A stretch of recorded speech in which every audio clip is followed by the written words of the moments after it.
Lai arī dzīvojam absolūtā datorizācijas laikmetā, lielākā daļa cilvēku joprojām piezīmes un pierakstus sanāksmēs skolā vai universitātē veic ar roku.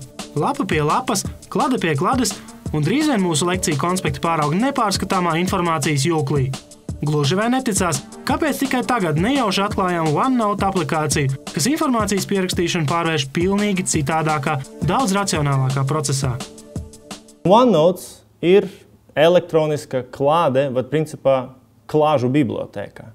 Kā OneNote katrs var izveidot savu piezīmju klādi, atbilstoši tematam, vai arī var rakstīt, protams, tā teikt, bez kategorijām pierakstus. Būtībā OneNote ir virtuāla klāde ar neierobežotu lapu, apakšlapu un sadaļu skaitu, kuras struktūru jebkurā mirklī var brīvi mainīt un kurā vienmēr ir iespēja meklēt vajadzīgo informāciju pēc kāda atslēgvārda. Visi studenti zina, kā izskatās katram pierakstu klade, vai viena vai vairākas kladītes, kurās nekad nepietiek vietas. Un šeit ir tā ideālā pierakstu klade, kurai ir šķiramās lapas, kurā tu redzi katru nodarbību. Ja man ir daudz pierakstu, un tad man vajag, tad paņemsim kaut kādu briesmīgu medicīnisko vārdu par to pašu sekreciju siekalām.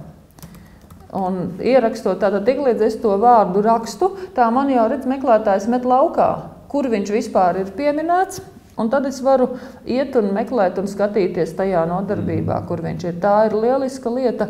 Tas, ko OneNote ļauj darīt, OneNote ļauj uztaisīt daudzas grāmatu kladītes, ļauj kladītes sadalīt par nodaļām, tieši tāpatās smuki. Katrai kladītei piešķirt nosaukums, katrai lapai, lapas visu likt vienu otrā iekšā, iestarpināt un vispār jau darīt. Faktiski ar OneNote viņš ir tiešām pamēģināts datora formātā nosimulēt visu tas, ko mēs darām ar šitādu klādi. Tikai, joprojām tā klādi bišķi vieglāk pa datoru. Mēs paši esam noteikti pārliecināti, ka ar tastatūru spējam rakstīt ātrāk nekā ar pildspalvu. Tāpēc neapšaubām, elektroniska piezīmju klāde ir daudz ērtāks pierakstu līdzeklis. Protams, pie nosacījuma, ja vien vispār ir fiziski iespēja lietot to pašu klēpjdatoru. Bet, starp citu, ne jau vienmēr visu informāciju var piefiksēt ar taustiņiem vien. Tādos gadījumos lieliski noder planšetdators vai kāds īpašs paliknis, kas ļauj elektronisko piezīmi uzzīmēt ar roku. Un OneNote arī ir adaptēts arī rokrakstam.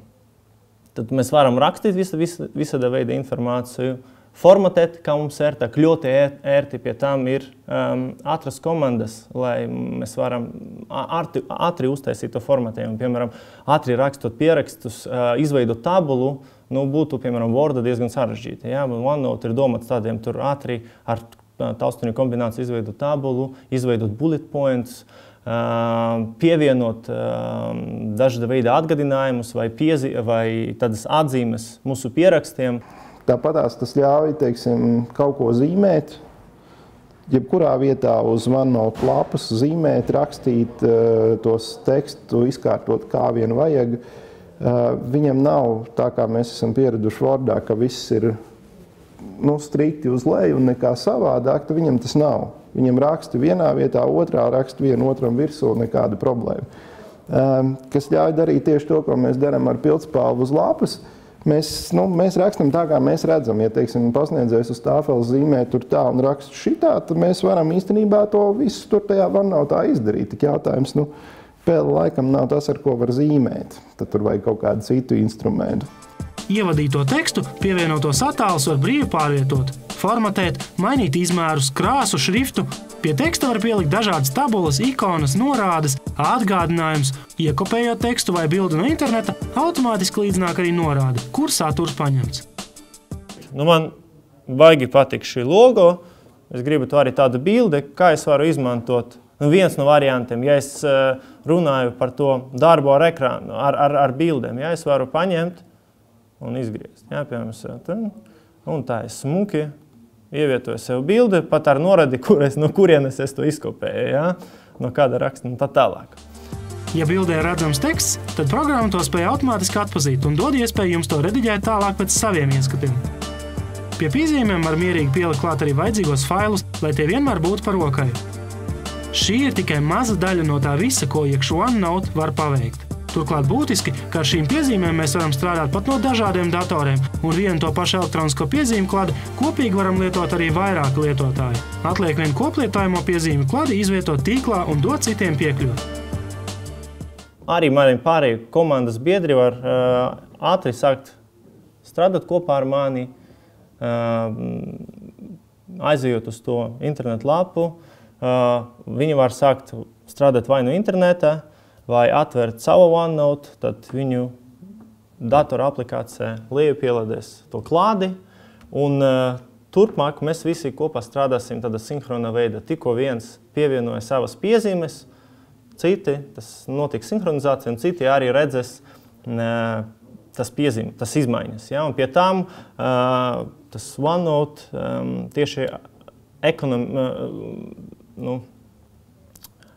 ir ļoti ērts šādam komandas darbam, jo viņš arī iezīmē informāciju, kas ir nesen ievietota, kas ir jauna informācija, un arī var redzēt autorus tā informācijai. Tad katrs varētu redzēt, kurš ievietoja kādu informāciju, un vai tas cilvēks redzēja vai neredzēja. Nav šaubu, ka ne jau visiem datorlietotājiem ir šī datorprogramma. Tāpēc nav nekādu problēmu no piezīmēm izveidot izdrukājumus dokumentus, piemēram, visiem pazīstamajā PDF formātā. OneNote var izmantot arī kā diktafonu. Ja? Žurnālistiem tas ļoti patiks, ja? Vai arī varbūt studentiem konsultācijas vai arī principā biznesa sarunas, biznesa pārunas. Mēs varam izmantot vienkārši ieslēgt skaņu ierakstīšanu vai arī video ierakstīšanu. Taču nav jau tā, ka lietotājiem nebūtu arī pieminams kāds trūkums, jo pasaulē jau neviena datorprogramma nav ideāla. Programma ir lieliska, bet pietrūkst man divas lietas. Pirmā lieta, kas man pietrūkst, jo man patīk jaunās versijas. Un es jau lietoju jau 7, jau nolietoju, lietoju 10. Man pietrūkst, ka nav gramatiķis, kas kontrolē vārdus, jo, protams, ik pa brīdim sanāk liela smiekli visiem, kad garos konspektus linkumus pārlasīt. Tas, kas ir, protams, grūtā lieta, kad šobrīd fizikas studentiem vai tādiem būs grūti, jo formulas veikli rakstīt ar šo nevar. Viņš ir ērti visiem mums tiem, kam mums ir teksti jāraksta, un ļoti pārskatām un, protams, ērti, kad pēc tam es parasti mājās piesēžos pie televizora ar datoru klēpī, un tad es sataisu visus izcēlumus un boldus un visādas lietas, ko vajag. Taču kopumā pēc mūsu pirmās iepazīšanās ar šo Microsoft OneNote sajūtas ir palikušas patiesi pozitīvas, jo nav šaubu, ka pasaulē daudzi cilvēki ir meklējumos, kā elektronisko piezīmu veikšanu padarīt ikdienišķi ērtāku. Tāpēc eksperta nākamā sacītā frāze mums šķita varantrāpīga. Cilvēkam nav jādomā par to, no kurienes nāk tā informācija. Viņam svarīgi dabūt to informāciju, konsolidēt sev, tālākai pārstrādēji un tad, rezultātu sasniegšanai. Tas ir žurnālistam raksts, studentam tas ir kursa darbs, referāts, kādā korporatīva vide tas ir projekts. Ja?